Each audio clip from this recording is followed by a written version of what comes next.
Thank you, Tim. Thank you, everyone. Good morning, everyone. How are you doing? We're continuing in our book study, chapter 8. Last week, I gave an introduction. The chapter is called Junk-Proof Your Mind. If you remember, I gave an introduction, and I used the metaphor of when we go on a diet or we want to lose weight, there's some outer things we need to do. And there's a plan we need to make. And then there's the daily regiment, if you will. But ultimately, it wasn't a diet program that we were introducing. We were introducing a way to attain joy, to experience joy, and to experience peace in our life. And if that is our goal, to experience peace and more of it, to experience joy and a deeper experience of it, then we have to alter the exposures in our life that trigger negativity. Individually and as a nation, we have to learn this today. Individually, we really must always look to harmonize our life, what's around us in our life, with our goals. If our goal is harmony and peace, and there's turbulence and disorder all around us between ourself and our goal, we have to clean up, mop up, organize the disorder. As a country, we must harmonize our lives with our Constitution. Our Constitution is our goal. It's written down. It's the declaration that says, this is who we want to be. And it's a process. It's a process for this nation, and it's a process for every one of us. Because we all have a past. Is there anybody in this room who was just born this morning? That you just hatched or something, you know? We all have a past. And so what happens is junk shows up. Junk shows up in our house when we start to go cleaning closets and drawers that we haven't opened in a long time. Junk shows up in our life, and junk shows up in our country. And in chapter 8, it's real clear. When the junk shows up, it's an invitation to toss it out. It's an invitation to throw it away. It's an invitation to not hold on to it. And so we've come so far. I mean, in this book study, is everyone enjoying this book study? Yes. We have come so far. Such a short book has just put it right out there. We've only preached and I've only talked about basically one sentence in the Bible since last November. If there be anything good, anything praiseworthy, anything in excellence, think on these things. Another version of the Bible says, meditate on these things. Meditation, you know, is just continual thinking. It's think. That's, you know, the action of meditation. And so today we really have to ask ourselves, on this Junk-Proof Our Mind chapter, some soul-searching questions. How much harmony do we seek? How much junk are we willing to put up with? And in my life, what does my faith in God want to express today? Because some of us, you know, we like drama. Okay, admit it. You know, someone take a little survey. Some people need drama to be alive. I'm not one of them, you know. I don't know. I've had my share of drama, you know. I've really, you know. So some people, the question, how much junk are we willing to put up with?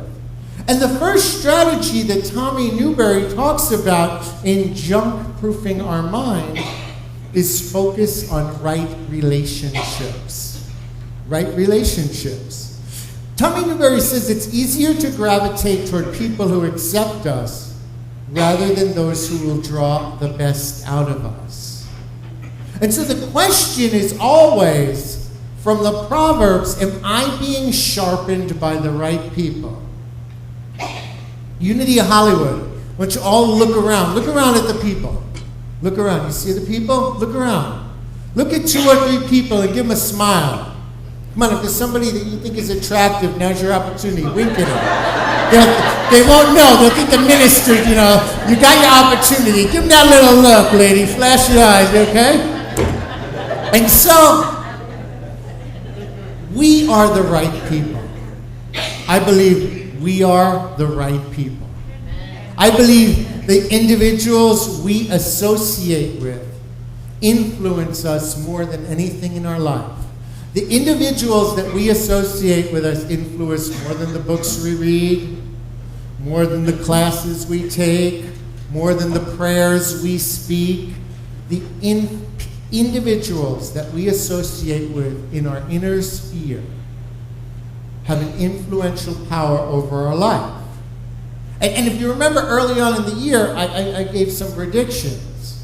And I said, if you get one positive person in your life and stick with them, your chances of succeeding on all your goals and dreams this year are doubled. And I said, and if you hang out with one negative pessimist, your chances of succeeding in all your dreams this year are cut in half.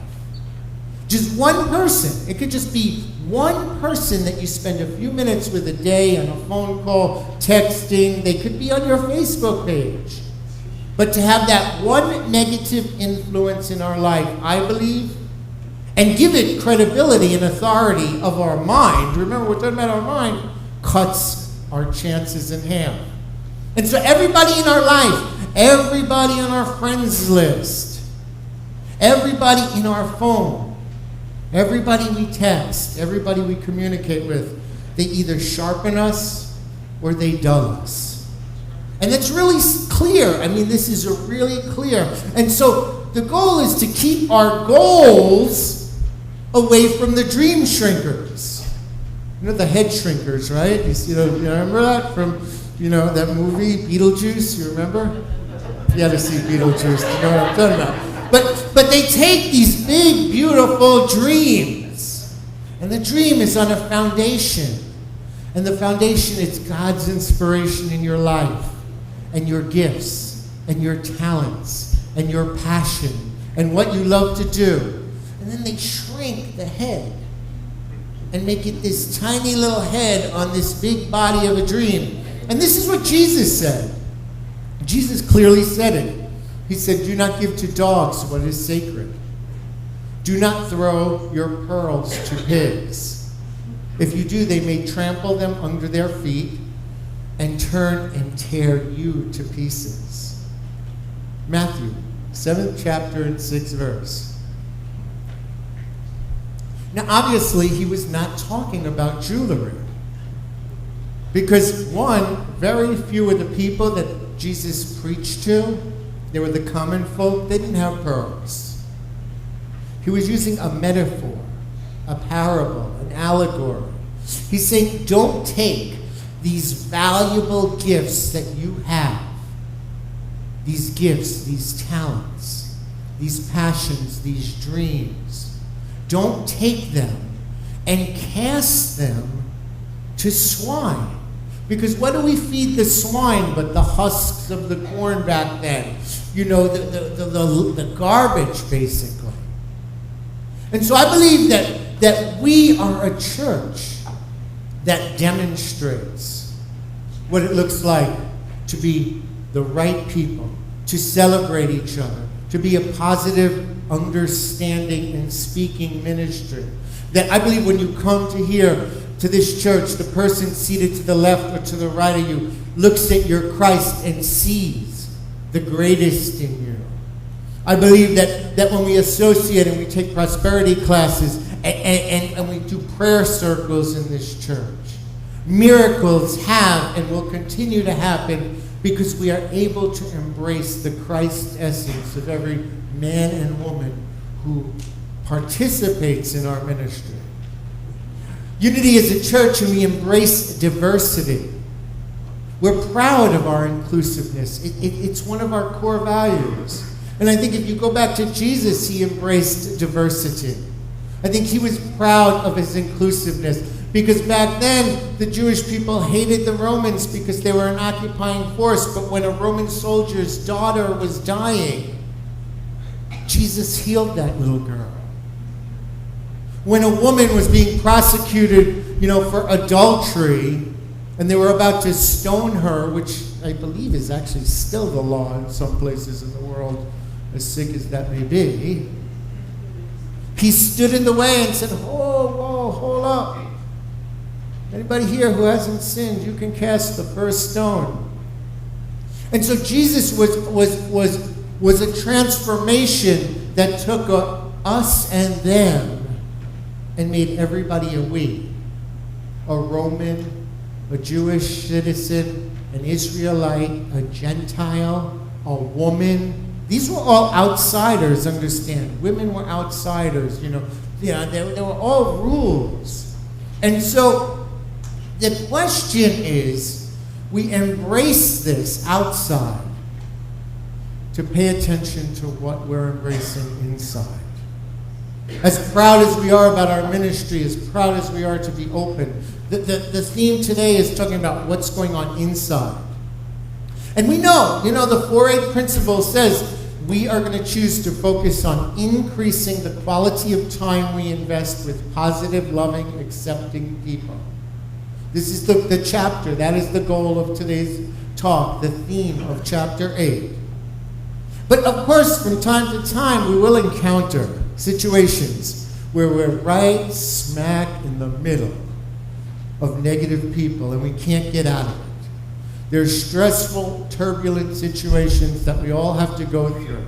And the question becomes, how do I minimize the exposure if there's no way to eliminate the situation? It could be job related, it could be family related. It could be someone that we love and care for deeply who's having a bad day. We could be having a bad day. And we need to check ourselves. And so the question is always, how do I minimize what's going on outside so it doesn't hurt me inside, so it doesn't destroy my hope, so it doesn't make me feel hopeless or angry? Because anger never brings about the peace that we want to create. And there's a group of people in our country, sadly enough, who know this very well. There's a group of people that know the answer to this question. How do I minimize the damage if there's no way to eliminate the exposure? I was really saddened this week to learn something that I actually don't believe I didn't know, but it just shows you can always learn something new. Is that there's something in America called the Black Man Code. And I was really saddened because a lot of people were speaking about it, and I figured, this has to be the press, just hyping up this situation.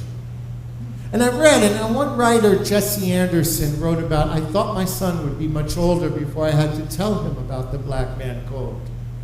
He's only 12, he still sleeps with stuffed animals, and he's still afraid of the dark. But after Trayvon Martin tragedy, I needed to explain to my child that soon some people might be afraid of him. And so as Jesse explains it, he says the code goes like this. Always pay close attention to your surroundings, son, especially if you're in an affluent neighborhood where black folks are few. Understand that even though you are not a criminal, son, some people might assume you are, especially if you are wearing certain clothes. He says you can never argue with the police, but always just protect your dignity and take pride in humility. When confronted by anybody with a gun, do not flee, do not fight, do not put your hands any place but up. Please do not assume, son, that all white people view you as a threat. This is not true, and America is better than that. But you cannot allow suspicion and bitterness to imprison you. But I have to be truthful to you. As a black male, you must go above and beyond the call to show strangers what type of person you are all the time. I really didn't believe that because it just, I guess as a history major, And as an attorney who studied constitutional law, I called my minister, James Trapp, and I was like, James, I have this American history major in undergrad. I have a law degree. And then I have this seminary, and I was called to teach the Word of God. And I just can't believe there's this unwritten, thing in the African American community. And so I had to call someone I'm very close with, And this someone, she's retired, and she's an older African American woman. She had a great life, a diverse life. She's from California, a bunch of children. They're all college graduates, business owners. And so I was thinking, I called her for her to sort of tell me, no, it's really, there is no code in America that's, black people walk around with. And so I call her and I said, I need you to share. I've been reading about this. Can it really be true? And here's what she says to me. She says, Frank, there's an unspoken awareness that we as African Americans, we have to be careful everywhere, and you better believe it. I can never forget that I am an African American woman in this country. She said, it's not as bad as it was in Jim Crow. It's equality in most places. She said that it's really hard on the men more than the women. She said, we know that we can never act equal if we're challenged or anything can happen. So as long as there's not a challenge going on, we're equal. But if we try and stand up like you as a white man would try and stand up and tell someone they don't have the right to do this to you, and that someone happens to be a white person in authority, anything can happen out of that situation, and we know it. She says that this does not stop me and never has stopped me from being whole and living a great life because I know the truth about myself and I know the truth of God. But the experience has taught all of us that our society is structured in a way that we can never forget that we're black. Because if we do, if for that slight moment we just allow ourselves to feel like an American and we forget that we're black, it can catch us off guard, and that's when it can hit you. And so I've always taught our children, especially my sons, they can never let their guard down. It's really tough on the men because they never know when trouble can explode. Yeah. I had to feel that for a minute too. Because I just think 2012, I look at our church, I think about the kingdom of heaven, Broward County, and I just think we're so past this, but under the currents. It only takes one person, I guess, to ruin someone's day or ruin their life. And so to our African American brothers and sisters, I have to say I'm sorry. I'm sorry that you have to live like this in the United States of America today. I'm just sorry.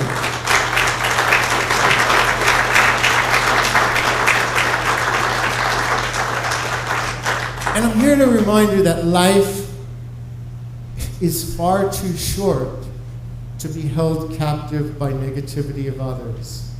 I'm here to tell you that I was born in 1963, and in my short 49 years, this country has dramatically changed for the better. In just one or two generations, this country has transformed to where Jim Crow was the norm and acceptance, and a minister like me would be murdered in 1965 in Alabama, to the opposite, to where a boy like Trey, gets killed in Florida, and there's hundreds and thousands of people of every shape, size, and color signing those petitions, asking for at least an investigation, at least to find out what happened. And so our country has traveled light years, just in the time that I've walked this planet. My friend, Reverend Carol Mullins, said, if we can just step out of being upset for a moment, we can see that our country is experiencing yet another divine opportunity to look at a festering wart that everyone ignores. And that the beauty of today is, I want to remind everybody that today this comes from the worst and lowest part of our country. It is not the norm. It is not acceptable. It is not who we are, and it is not who we'll be. And a shadow is only a shadow when it remains in the darkness. But every one of you and every one of us and every one of those hundreds of thousands of people who are signing those petitions are now bringing light to a shadow. There will be no more cold in this country.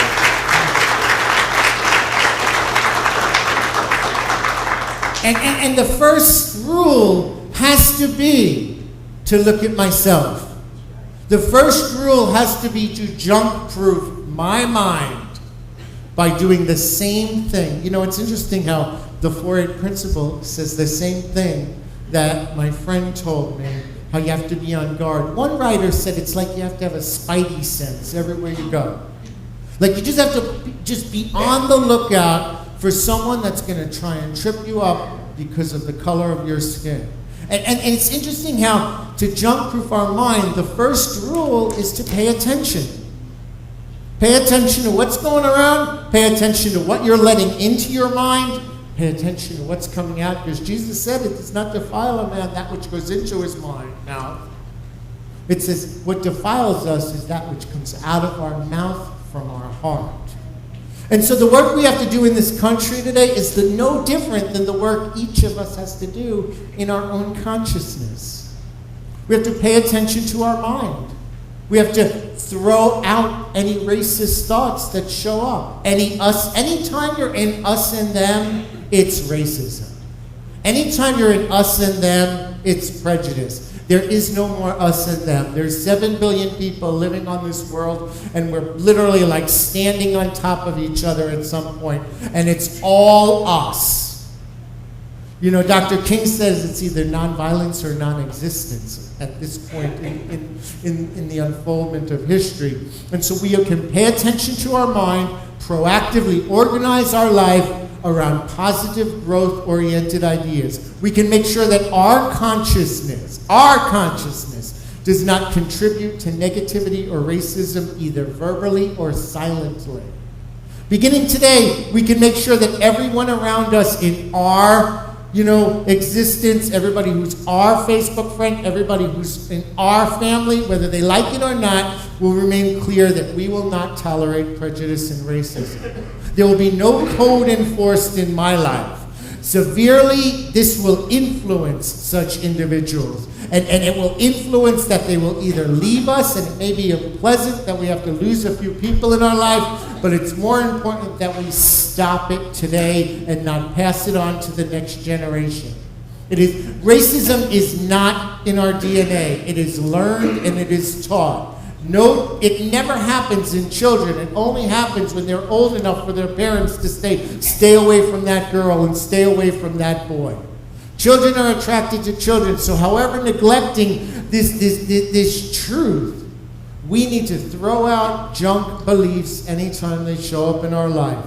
Because I learned yet again this week, the consequences are far more unpleasant in the long run than if you don't deal with the shadow today. And I can tell you that applies to every issue in every man, woman, and child's lives we're going through, whether it's dysfunction, whether it's unhealed inner child issues, whether it's insecurity issues, whether it's you need therapy, whether it's weight loss issues. Whatever the issue is where you feel like you are less than a son or a daughter of God, then you need to deal with it today, because holding on to that junk belief will produce consequences that are far more unpleasant in the long run than dealing with them. It's easier to put out a spark than a forest fire. It's really that simple.